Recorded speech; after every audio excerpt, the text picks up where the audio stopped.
Ja, skal vi ha et videointervju? Ja, hei. Ja, hvordan går det? Hvordan føler du den åpningsdagen har vært, Julie? Overraskende bra, nye folk. Fantastisk innsats på økonomi.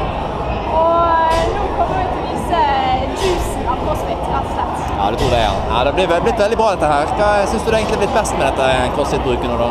Hva som er best? Ja, hva som er blitt best med bruket? Totale, egentlig. Se på de da, sitter og koser seg og ser på.